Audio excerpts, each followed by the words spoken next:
The gardens of Nero's Domus Aurea glowed with an unnatural light. Not torches, not braziers, not lamps of olive oil or flame-fed braziers, but human bodies, dipped in pitch and nailed to upright stakes, set alight at dusk. They burned slowly, groaning, hissing and twisting against the iron that held them. Their skin bubbled, their eyes blistered shut. Their cries were smothered by the laughter of courtiers, and the lilt of music played just loudly enough to drown out the truth. The emperor, wrapped in silken robes and adorned in gold, reclined on a couch and watched the flames dance, each one a soul convulsing in agony. He did not look away. He did not flinch. He called it art. He called it justice.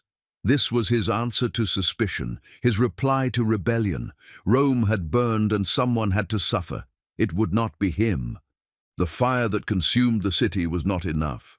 It was the aftermath that revealed Nero's mind. The city's temples, libraries, and tenements were reduced to cinders, and yet he stood apart, untouched by the ash. His palace expanded, his stage grew larger, and when the people whispered that it was he who had set the city alight, he responded not with denial, but with theatre. He blamed the Christians, a small, despised sect who refused to worship him, who met in secret, who called him monstrous even before he gave them cause. And so they were gathered, not tried, not questioned, but paraded, mutilated, impaled, and burned. Some were dressed in animal skins and torn apart by dogs. Others were crucified upside down, and for the most special nights their bodies were set ablaze to light Nero's evening games. He called it entertainment, but it was more than that. It was control made visible, terror sculpted into ritual. Every scream was a punctuation mark, every death a message carved in smoke. What kind of man finds joy in orchestrated agony? What does it take to transform power into cruelty and cruelty into performance? Nero did not simply kill, he choreographed, he composed. Pain was not incidental, it was instrument. He staged executions as spectacles, tortures as symphonies, and silence as complicity. Those who watched and said nothing became part of the act, and those who screamed the loudest became the torches he used to write his name into eternity. The fire that devoured Rome did not end with its embers. It spread into the skin of the living, into the bones of history, into the collective memory of empire. Because Nero was not just an emperor who burned a city, he was a man who burned people and smiled. He turned human suffering into an aesthetic, into a display, into a form of political transcendence. And when the flames flickered out and the bodies finally fell silent, Rome continued to applaud. Before the fire, before the gardens, before the executions carved into shadow, Nero was a boy, fragile, observant, and surrounded by danger disguised as family. He was born Lucius Domitius Ahenobarbus in 37 CE, the great-great-grandson of Augustus, but it was not blood alone that elevated him. It was his mother, Agrippina the Younger, a woman forged in the blood-soaked corridors of Julio-Claudian ambition, sister to Caligula, niece to Tiberius, daughter of Germanicus. She had seen the price of power and was willing to pay it in full. When her son was still an infant, she began shaping him, not for survival, but for supremacy. When Claudius, her uncle and eventual husband, took the throne, she seduced, maneuvered, and eliminated. She arranged for Nero to be adopted by Claudius, displacing his biological son, Britannicus. And when Claudius began to falter in usefulness, she poisoned him. Mushrooms, they said, the meal that became an empire. By age 16, Nero was emperor, but he was not in control. He was a puppet draped in purple, mouth full of rehearsed phrases, his every movement a reflection of maternal choreography. The early years of his reign were governed by others. Seneca, the Stoic philosopher, and Burrus, the Praetorian prefect, served as his tutors and handlers.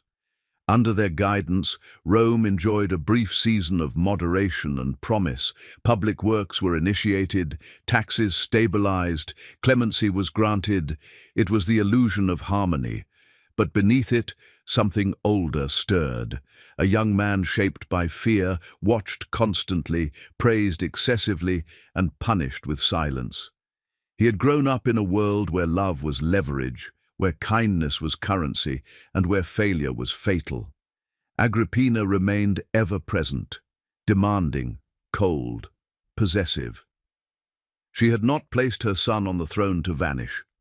She expected obedience, gratitude, and access. When Nero began to chafe under her control, the rupture was inevitable. He started small, with secrets, affairs, disobedient spending. Then he removed her bodyguards, then her advisors, then her public honors, and finally, when she could no longer be politically contained, he ordered her death. The first attempt was subtle, a collapsible boat rigged to drown her. She survived, swam ashore, mocked him. The second attempt was simpler, assassins sent to her villa. She is said to have bared her belly to the blade, commanding the soldier to strike the womb that had given birth to such a son. Whether she said it or not doesn't matter. The story spread because it revealed something deeper, that Nero was not just removing a rival, he was killing the source of his identity, and in that murder, something within him unlatched. After Agrippina's death, the restraints fell away. Nero plunged into self-indulgence, self-worship, and the theater of absolute rule. He fancied himself not merely an emperor, but an artist, a poet, a charioteer, a musician of divine appointment. He performed publicly, forcing senators and nobles to watch him sing and act on stage for hours at a time. Attendance was mandatory. Applause was not optional. Those who yawned, fidgeted, or failed to display adequate ecstasy were marked. Some died for blinking, others for leaving to use the latrine. The boundary between performer and god dissolved. Nero no longer governed. He exhibited, he curated, he adorned the empire with his moods and mistook obedience for adoration. And behind the pageantry, Rome began to rot. He married Octavia, daughter of Claudius, but soon found her sterile, plain, and politically inconvenient. He fabricated charges of infidelity, had her exiled, and later executed. Her head was delivered to his second wife, Poppaea Sabina, as proof of love. But love, for Nero, was possession laced with cruelty. When Poppaea criticized him for returning late from the races, he kicked her in the belly, she was pregnant, and killed her.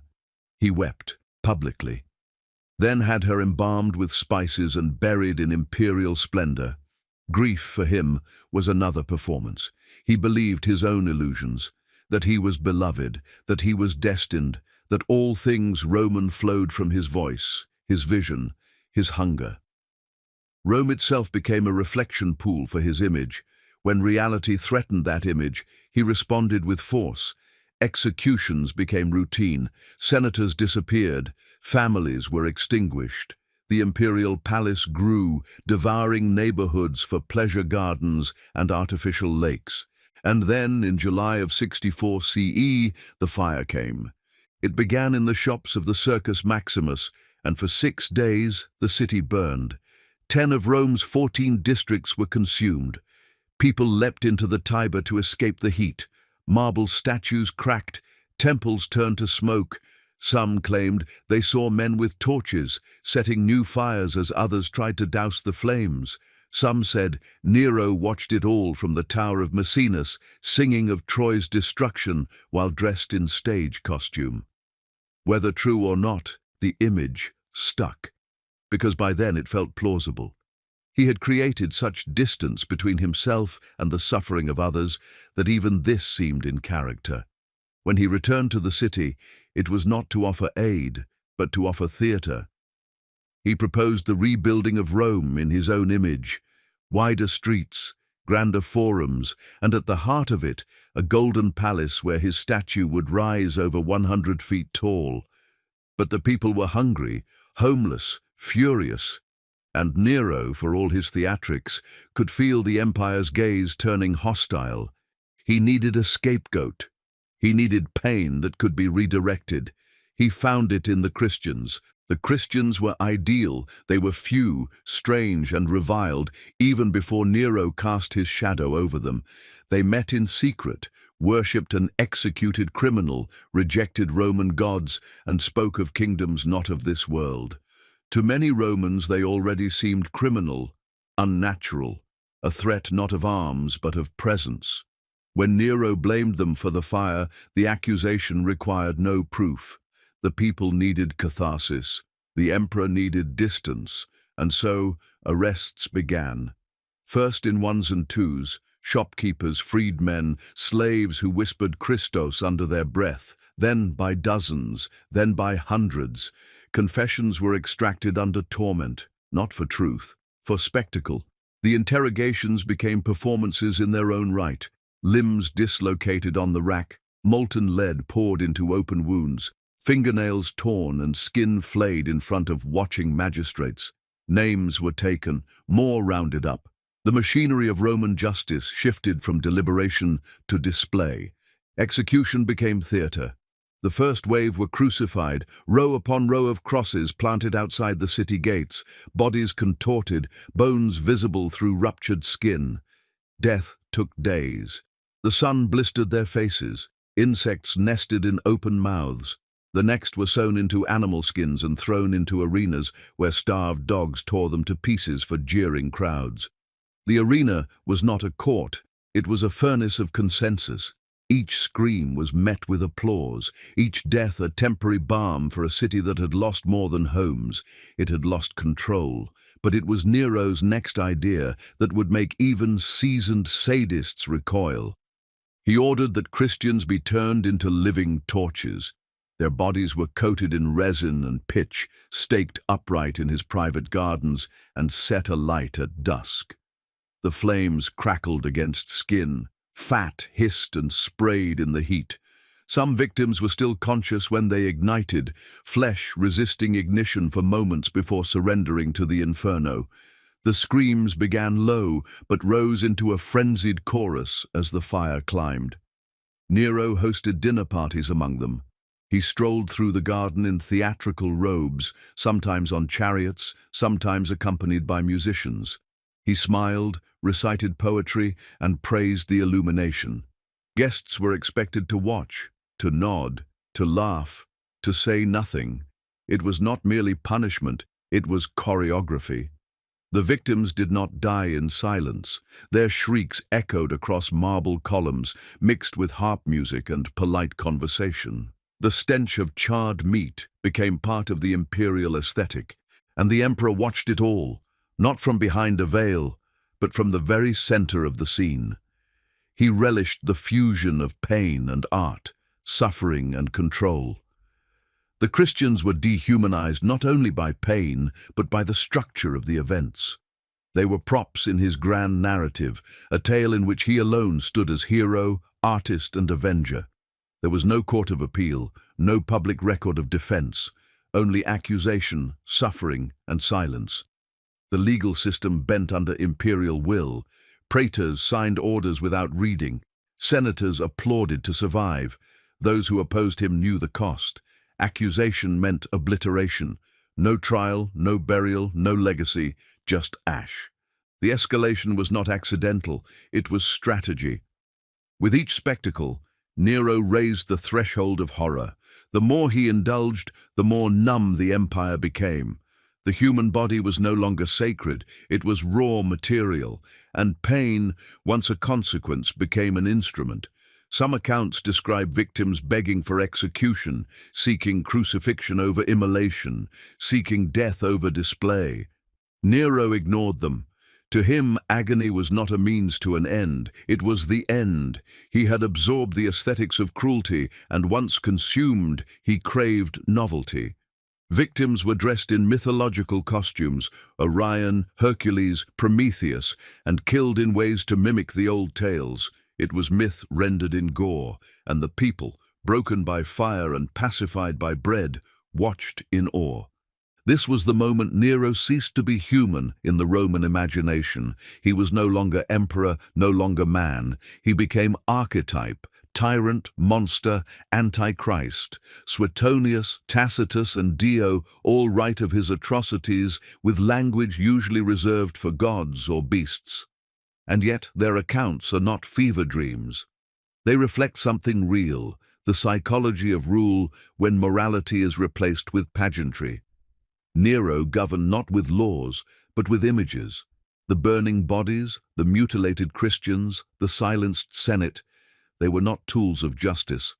They were mirrors, each one reflecting Nero's own hunger back to him. In this way, his reign became a closed loop. Cruelty performed, cruelty normalized, cruelty demanded.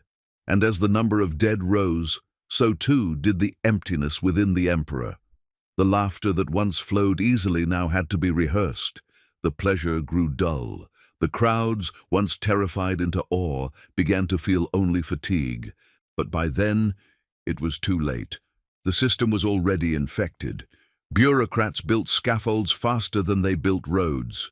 Provinces sent victims instead of taxes. And among the living, fear became the currency of survival. Nero had not just burned Rome. He had reshaped the soul of its people. By the final years of his reign, Nero no longer ruled from the palace. He ruled from a stage. Draped in silk and singing of heroes he never resembled, he declared himself divine. He was not merely emperor, he was Apollo reborn, sunlit and supreme, arbiter of truth and beauty. But the empire he danced atop was cracking beneath him. The laughter still echoed in his gardens, but it had lost its joy. It had curdled into reflex, into madness. His murders no longer required motive, only opportunity. Senators were condemned for failing to praise his poetry. Wives, friends, even former allies vanished. Their blood drained into the soil beneath the golden statues that bore his face. Nero no longer cared for reason. Power had rotted into solipsism. To him, the empire was a mirror. He stared into it and saw only himself. He had his closest advisers executed, even as they pleaded for forgiveness. Thrasea Paetus, a stoic senator who lived with dignity and restraint, was forced to open his own veins in silence, his final words drowned in the tub he was made to die in. Berea Serenus, another noble, met the same fate. Nero demanded their suicides as performance, scripted and delayed so that their families could watch. Even words became dangerous. A pause in applause, a stammered greeting, a name mentioned twice. Any deviation from perfect adoration became a sentence, and so the court devolved into a grotesque pageant of survival. Ministers praised Nero's flute playing while their children were tortured in basements. Nobles toasted his new verses while preparing their own funeral pyres. The air in Rome was thick with incense and fear. But there was one murder that fractured even the illusion of grandeur, Poppaea Sabina. Nero had loved her in his way, desired her, possessed her. She had replaced Octavia, whose decapitated head he had sent as a wedding gift. Poppaea gave him a child, offered him a mirror of elegance. And then, one evening, pregnant and reproachful, she spoke too sharply. Nero responded as he always did, with violence masked as impulse. He kicked her in the belly. The unborn child died. She followed. Her blood joined the private river that flowed beneath the palace floors. Nero wept, but not for her, for the absence of beauty that had once adored him. He embalmed her in oils, preserved her corpse in alabaster. He spoke to it, touched it, perhaps more. In death she became perfect, unchanging, silent, obedient. His love was necrotic, his grief theatrical. The people of Rome began to murmur. Famine returned. Taxes increased. Provinces rebelled. The Senate, long neutered, stirred beneath the weight of its own cowardice. The Praetorian Guard, once his protectors, began to question. Rumors spread of assassination, of uprising. Nero, panicked, fled not to the battlefield, but to his instruments. He performed in Greece, demanded crowns from reluctant cities, composed verses in which he cast himself as savior. He raced chariots, played lyres, and listened for applause that no longer came. He could feel it, the empire slipping. The gods he once believed adored him had gone quiet. His dreams, once fevered with fire and ecstasy, grew colder, emptier. He awoke in the night screaming, not from guilt, but from a deeper terror, irrelevance. In his final days, the grandeur collapsed into farce. Declared a public enemy by the Senate, Nero found himself alone. No guards, no generals, no courtiers. He fled to a suburban villa, accompanied only by a handful of freedmen. There, hiding in stables and groves, the man who once burned Christians for illumination now trembled at every sound. He demanded a grave be dug in advance. He could not bear the thought of an unmarked death. But even then, he hesitated. The man who forced others to die on cue, who scripted their final moments, now wept and asked for help. "Qualis artifex pereo," he's said to have whispered. "What an artist dies in me." He placed a dagger to his throat but could not bring himself to strike. In the end, a servant helped him finish what he could not begin. The wound was shallow, the blood slow. He died gasping, weeping, unloved, not a tyrant's end but a child's. The echoes of his laughter still haunted the marble halls he left behind, but they were echoes only, empty, without force, without audience. The God he believed himself to be had burned away long before his body fell. Would you like me to continue with Chapter 5, Reflection, Memory, Fire, and the Failure of Monsters? 2,000+ characters. You said, continue. ChatGPT said, Chapter 5, Reflection, Memory, Fire, and the Failure of Monsters. 29 to 30 minutes, 2,000+ characters. Nero's corpse was buried in secret. No procession, no eulogy, no imperial rites. The man who lit Rome with bodies and songs was laid in the earth by a freedwoman. His grave was unmarked, his name condemned by the Senate, statues toppled, inscriptions erased. The Domus Aurea, that palace of golden excess, was swallowed by new construction, brick and stone forced over a memory too dangerous to preserve. But fire does not forget. The Rome Nero built in flame remained scorched, both physically and psychically. His name became shorthand for cruelty, his image distorted into that of a beast in Christian tradition, a demon in medieval thought, a madman in the pages of history. He ceased to be a man and became a warning. But warnings are never neutral. They reflect the fears of those who tell them. Nero's story endures not because it is singular, but because it is structural. He was not the only autocrat to torture, not the first to rule through terror, not the last to perform pain for applause, but he was the one whose rule fused cruelty with art, whose tortures were not hidden but choreographed. He believed his violence was beautiful. He believed his authority divine. That is why we remember him, because his delusion was perfect, because he laughed as others burned and called it justice, because the line between performance and punishment vanished, and in that void we recognize the state's most primal truth, that cruelty, when sanctioned, becomes spectacle, and that spectacle, when unchecked, becomes silence. There is a reason the fire is the image that remains, because it consumes indiscriminately, because it offers both light and destruction, because it hides screams in its crackle. Nero lit his city, his enemies, his lovers, and finally himself with that fire. What he left behind is not just ash, but a question.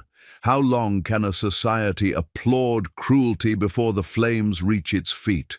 If you want to hear more of the stories they tried to bury, subscribe. We don't just remember, we reveal.